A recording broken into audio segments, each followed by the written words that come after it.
as I was just going around listening in was the great conversation that was happening within the group. Everybody was speaking up. Everyone was sharing their thoughts and ideas. There was great discussion, great ideas that were coming to the table. And I think that's the type of thing that we miss when we don't have opportunities for these types of coaching events. We again, conferences are great, but what conference have you gone to where you could sit down with the people who are movers and shakers in your life or in your church and talk about strategies and planning for growth and ministry for your church? And so what a great discussion that was happening with the different groups. While you're gathering in, I think we have a few more coming in. I did want to tell you a little bit about what's back at the table. I already mentioned, Dave maybe can help me with this, the leadership book. That is something that's, I think it's $6 back there that might be a help to you. This is, I think you were talking about, David, about fighting right. This is a little peacemaking book. As I've traveled around to a lot of churches, there seems to be nothing that really helps churches with conflict resolution. How do we walk through conflict resolution in a biblical way? So I wrote a book called The Peacemaking Initiative, and it's all about just steps that you can take to make sure that you help have a healthy environment when you're working with people in conflict. This is the book that I wrote, Reforming a New You, and if you like character studies, you'll really enjoy this. If you like Bible characters, every chapter is a character study. There's a chapter on David, Paul, Elijah. The one on Elijah is coming out of the cave. How do you overcome depression? The one on David is seeing the forehead. How do you destroy the enemy without knowing the vulnerable place of the enemy? There's a great chapter in here on Joseph and the 22-year dream. How does God fulfill dreams in your life? So if you like character studies, this is a great book. It's also a great book for Bible study groups. You're talking about taking your leaders through Bible studies. There are group discussion questions and personal questions at the end of every chapter. So you could actually take your whole leadership team through that study over several months just by reading a chapter, answering the questions at the end, and developing their leadership. So you might look at Reforming a New You, and the whole idea is God reforms your heart, your home, and your hope. He starts with your heart, then when he reforms your heart, it impacts your home, and then it impacts your hope. So you may want to check that one out. And then also, I decided, I was getting so many requests for resources and messages, sermons, all kinds of things, that I would develop a jump drive that had everything on it. So everything on the table back there is on the silver jump drive. There's a gold jump drive that has a ton of other resources. There are 19 sermons in full manuscript form and handouts on here. There's a 3-part series on unveiling the mystery of speaking in tongues or spiritual language. There's an 8-part series on healthy relationships using the fruit of the Spirit. There are some Father's Day messages. I know that's coming up here pretty quick. There's a 3-part series on evangelism on here. Thank you, I think I've got that. And there's some video sermons. Again, there's the download of the book on here, all of the resources back there. And so I had listed the gold one which again, this is a lifetime of work, for $70.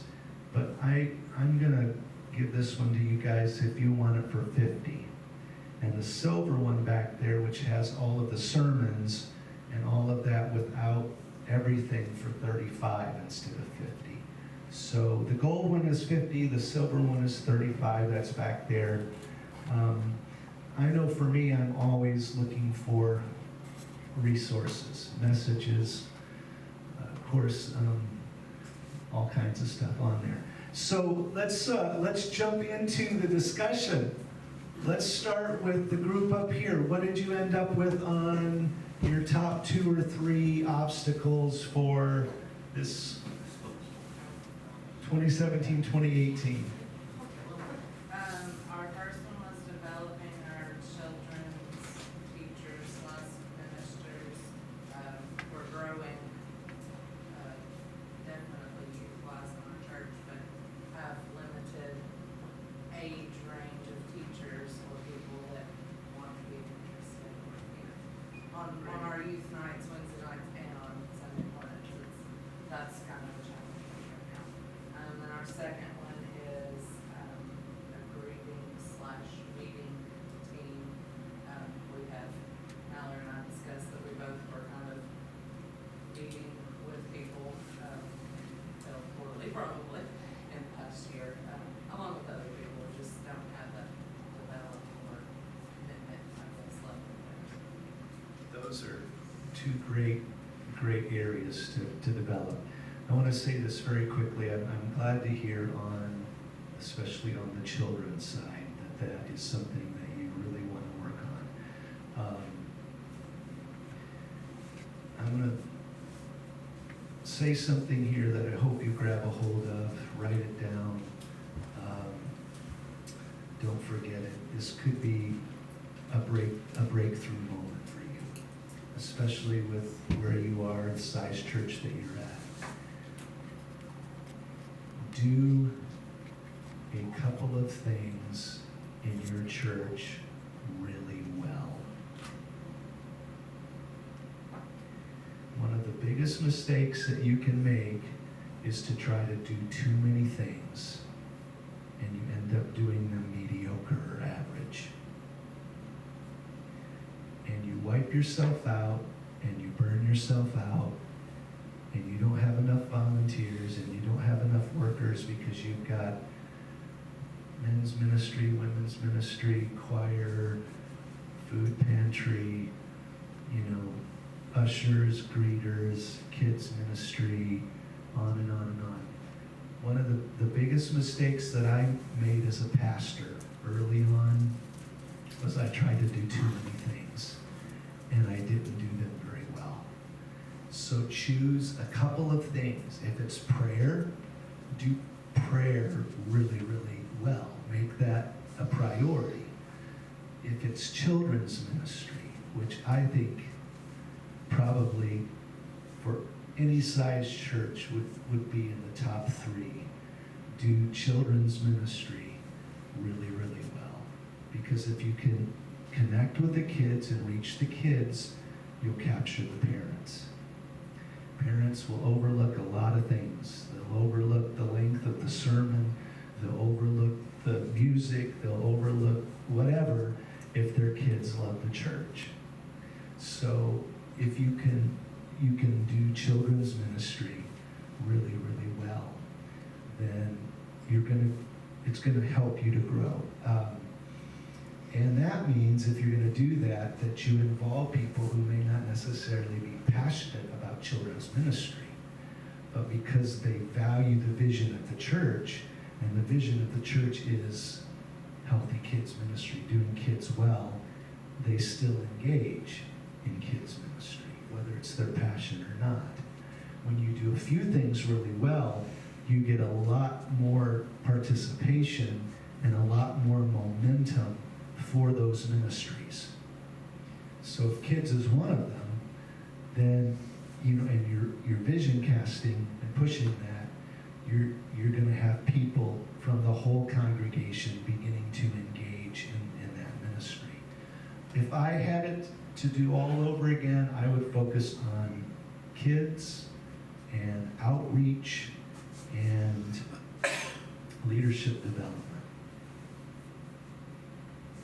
If I chose priorities for, if I was a lead pastor, those would be the things that, and when I say leadership development, I'm talking about, what we were talking about before, developing leaders and then also connecting new people, the assimilation process in that.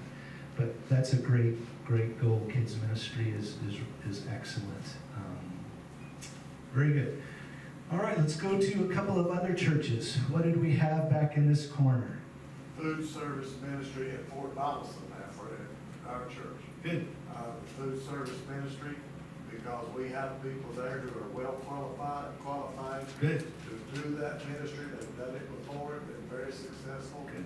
Maybe get them focused on the food service ministry and let them take care of it. That's great. And his wife said the leader needed to tighten up.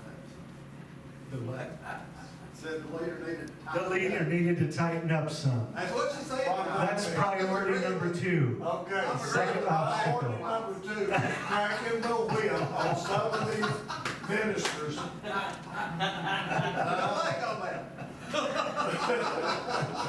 That's good. Okay.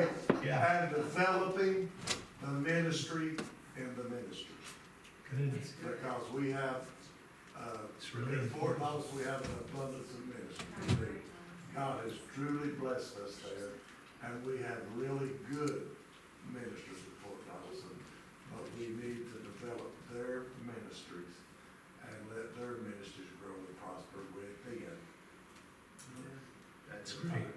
This is awesome because we want you to walk away with a couple of things you're really focused on. We don't want to just overwhelm you where you feel like, wow, the 5 systems, how can I ever do that?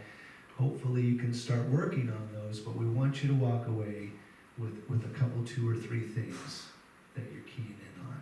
Number 3. Get, The go. prayer, the prayer thing in our church, and this is the place where I've been frustrated, and I've been aggravated, and when I get frustrated, I get aggravated, it causes issues, so,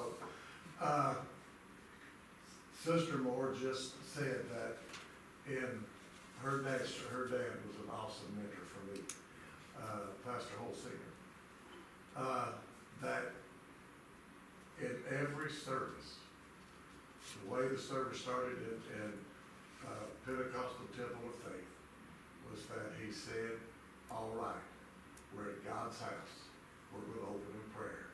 Everyone finds you a place, and let's call out to God for this service, for this city or whatever, and for the needs. And I knew that, but I hadn't thought about that. But when people begin with focusing in prayer on God, then the whole service is focused on God. And I think That's great. awesome. Well, right there, you're already working on some planning for implementation and goals for that. And I think that's a good example of utilizing the service even at the beginning. Some churches will actually have pre-service prayer. I was at a church a few weeks ago where the pastor actually gathered with his core leader team at the altar off to the side, and they joined in a circle, had a quick word of prayer, and then they started the service. So what that did was it communicated that prayer is a priority, that prayer is important. In other churches that you'll see people around the altars praying before the service begins because of a call to prayer. 15 minutes early, someone will step up and say, hey, would you please come find a place of prayer? And then leading up to the service, they had prayer. So there's all kinds of ways to do that, and that's another way as well. It's great. All right, how about this group? Couple of obstacles. I recognize that you said you were a systems guy, and I am not. So I recognize that very quickly. I can see way out there. I can talk about theory for half today, but you start talking about nuts and bolts, and I'm like, you know. So I need to find someone that is good with systems oriented. I need to find someone with that, and if that means even partnering, I'm actually open to partnering or communicating with somebody outside of the church to bring some difference in that, because I may not. I mean, the fact that I don't have that skill, I'm probably not going to be quick to recognize it either. So I'm gonna. That's one thing that I'm going to do to change the future. And then, secondly, it would be to get those systems in place. Again, go back to my question: finding the right seat on the bus, finding the right people in the right place, Pastor David said, you live by what you say, but you govern by what you write. So with that, you know, we need to get it down on writing. I think I've done a pretty good job at communicating my heart in one-on-one meetings, but have not really, because I'm not a systems guy, I haven't really developed a system that I can hand out over and say, hey, this is kind of our steps, and this is a clear way of communicating. And thirdly, begin regular meetings to explore that leadership potential. You mentioned 3 things you would focus on, and I smiled at you because you said children's ministry, outreach ministry, and leadership development. Well, we do 2 of those really well. And leadership development is not the one we do well. So, the type of leadership philosophy I have is a lot of times if I try to hold the people accountable and very low control, because I think that promotes them of becoming who they are. I don't want to be the cap to the church or anything like that, but I don't think I've been very good at actually giving them the tools to put that passion into work. So That's terrific. I love everything you y'all shared. agree with any of those things you want to add to it? I've got a couple from the church here. Yeah. I'd like to hear their. You know than you think you do. You do have some of the systems, you know, you may skip a step, but you do get it. You know how to get there, it just sometimes takes a little longer than you want. Well, and I love the incorporation of the conversation that's happening, because people buy into a world they help to create. That's why this is so important, that you start meeting with a team. Because if you own it and they don't own it, they're not going to buy into it.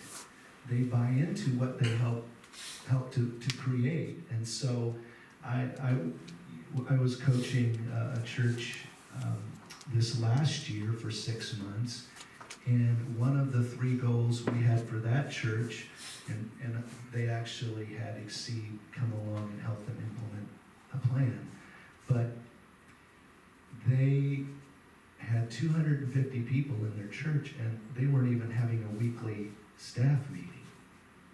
And so it was one of their goals was as simple as start a weekly staff meeting with the movers and shakers of the church.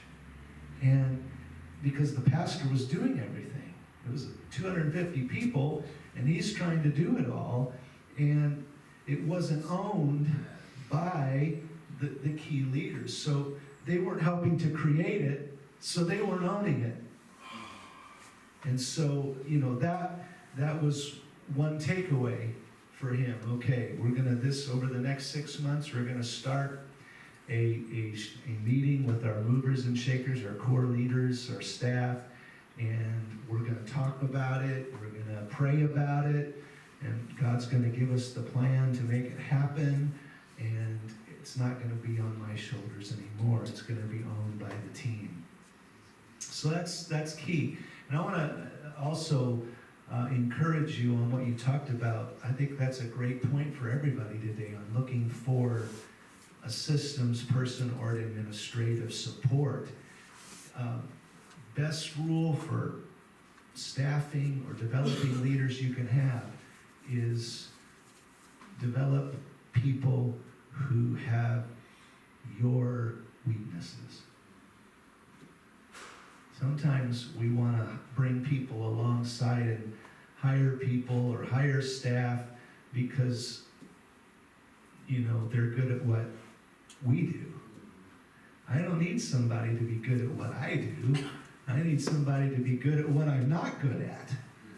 But that means then that you get to the trust factor, and I don't have to be the one who knows everything and have all the answers. Oh, Because if I bring somebody on who has the strengths for my weaknesses, they're going to know more than I do in that area. Oh, you're kidding me. As a lead pastor, you want somebody who knows more than, yeah, in those areas I'm weak in. I'm weak in those areas. I need somebody who can do what I can't do. And what happens sometimes in our churches is we hire people who have the same strengths as we do, because we can relate well to those people. I relate to somebody who's a systems thinker. So yeah, I can sit down and we can talk systems all day and become buddies, but ultimately I'm duplicating myself. I need somebody who can do something different, do what I'm weak at. And so the first person I hired on staff as a pastor was an outreach director. And I had to use my own salary to do it, because the board wouldn't hire someone. So I said, okay, then I'll give them this part of my salary and we'll hire an outreach director. Because I knew I was good at systems and developing leaders and discipling, but I wasn't good at the whole outreach and evangelism side. I wasn't going to be able to lead the food ministry probably. I needed outreach people.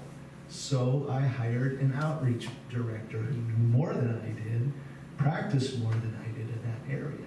And I hired a children's pastor. So I hired the two people that I knew were my weak areas. And so when you're looking to build teams, you look to do that. You look to find a systems guy to help you with that area of weakness. Really good. I hope you're getting something out of this today. All right, here we go. Time to go back to your huddles, and here's the twofold principle as we bring quarter one to a close. Number one, now that you have your 2 or 3 areas, come up with a couple of goals to help you to do that. So how are you gonna, what are some steps that you need to take to do children's ministry better, okay? And the second thing I want you to talk about, set up a couple of goals for those. But here's the next thing. Begin to think about theme. You know what's needed in the church. Now, how do you communicate a theme, 5 to 7 words, to vision cast that in a way that people will take ownership of and become a part of? I'm a big advocate of themes. If you go into 2018, have a spiritual theme in mind. It may be Rise Up in 2018, or Activate Your Faith, or Let's Reach the Next Generation, or, but connect a theme to what those 2 or 3 challenges or obstacles are that you're going to face. Because what will happen now is you'll talk it. This is where we're headed. This is where we're going. You'll talk it. You'll start coming up with answers. People will grab a hold of it. They'll own it. So in your discussion, just start planting the seed. I'm not asking you to come up with the answer today, but what are some thematic ideas, bless you, that might help you to communicate those goals once you have them. Okay, good. Let's finish this session out by goals and some thematic talk.